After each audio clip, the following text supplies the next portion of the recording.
Voilà, bonjour tout le monde. C'est l'hiver et il fait froid.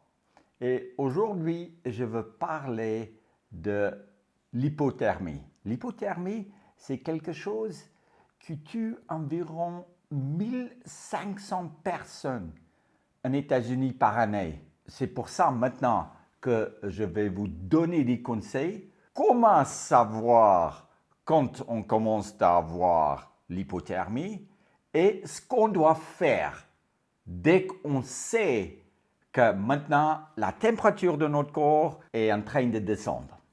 La priorité maintenant, c'est d'essayer de faire un feu pour se réchauffer. Parce qu'Adriana, elle tremble, elle a des frissons, sa peau est blanche et froide. Et ça, c'est des symptômes d'hypothermie. Je suis paralysée. Paralysée, mon corps ne bouge plus. Je sens plus mes mains, ils sont tout blancs.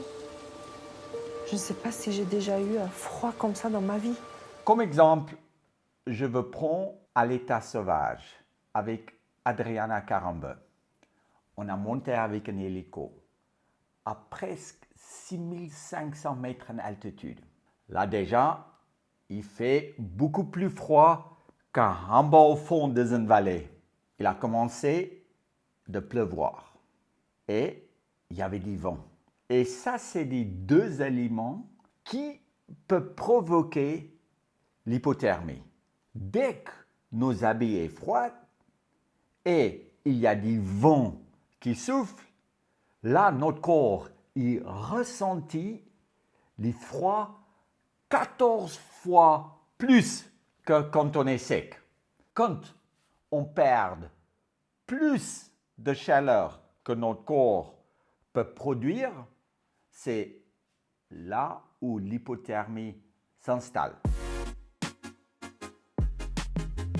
Ce qui est important de savoir, c'est quand les signes d'hypothermie se présentent, qu'on réagit très très vite.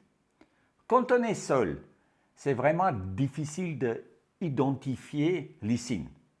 La seule signe qu'on peut vraiment identifier, c'est quand on a des frissons. Des frissons, c'est une manière naturelle que notre corps essaye de se réchauffer automatiquement. Quand on voit avec nos amis en ski, par exemple, que leur lèvre devient bleue, c'est justement là où on peut dire qu'il faut faire attention, mettre une autre couche d'habits, ou on va vite aller boire un verre d'eau, dans un bistrot, ou manger quelque chose de chaud. Les signes d'hypothermie, c'est important d'identifier tout de suite. La température normale de notre corps est 37. À 37, tu vas bien. Quand la température du corps il arrive à 35 degrés, c'est là où on commence à avoir des frissons. C'est là où notre peau va devenir blanc. Si notre température baisse à 30 degrés, c'est là où on va tomber dans les pommes. Et on commence à perdre l'équilibre. On prend longtemps à réfléchir. On dit des choses, mais il n'y a pas de sens aux choses qu'on dit. Sit down. Oh, it's gonna No, no, no, break. no, no, no, no. Then you turn your back that way.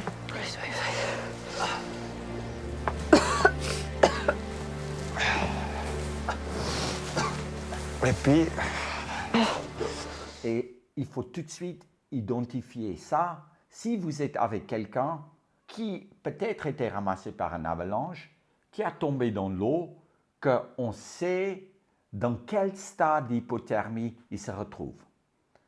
Quand la température de notre corps il baisse un tout petit peu plus bas à 25 degrés, c'est là où normalement on peut avoir des crises cardiaques.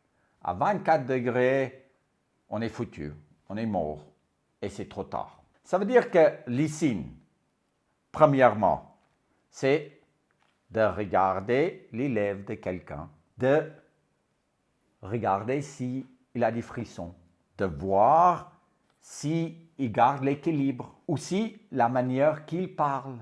Dès qu'on voit que ça, c'est pas normal, c'est là où on doit réchauffer notre corps au plus vite. Les méthodes de réchauffer notre corps, c'est, on peut faire un feu, mais on ne peut pas se mettre vraiment près du feu parce que là, on va commencer de brûler notre peau et on ne va pas réchauffer notre corps. Il faut faire vachement attention parce que l'hypothermie, c'est quand les veines rétrécissent, la température du corps qui est à l'extérieur, il va plutôt vers l'intérieur et on n'a pas beaucoup de sensations sur l'extrémité de notre peau. Ce qui est aussi important de savoir à ce moment-là, si on n'arrive pas à faire du feu, c'est de se mettre nu, heureusement ou malheureusement, à côté de quelqu'un que tu aimes ou tu n'aimes pas, pour se réchauffer entre les deux. Et c'est ça que j'ai proposé à Adriana, mais je pensais que c'est mieux de faire du feu. Après, une fois que ces deux méthodes sont utilisées, c'est vraiment important de rester sec, d'enlever tous les habits qui étaient mouillés, de se mettre à l'abri du vent.